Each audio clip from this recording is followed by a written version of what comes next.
So today I'm going to show you a really easy way to keep ribbons organized by making a spool holder. And sorry, the lighting in here is not very good because I am in a closet at the moment.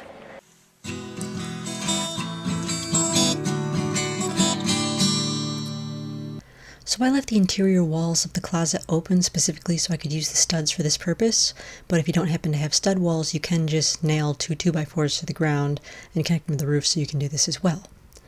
So you want to get yourself some mini tension rods. I'll put the link to these in the description box, and basically they just pop out, you twist them and they pop out.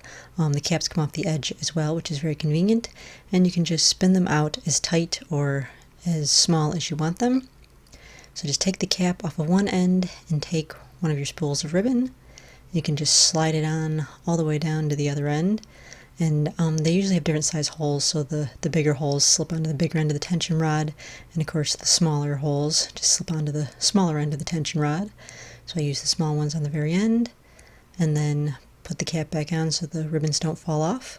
And then go to your 2x4s, and you may have to adjust it to get it in between the 2x4s. And once you've got it in, you just want to twist it so that it ends up coming out nice and tight between the 2x4s. You want to make sure that it's really good and tight so that it's not going to fall down, because you want your ribbons to stay in place.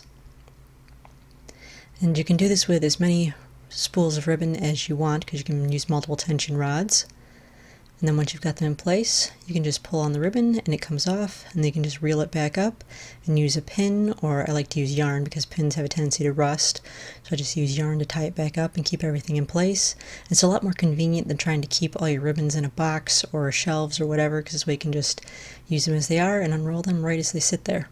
And you can do as many tension rods as you want.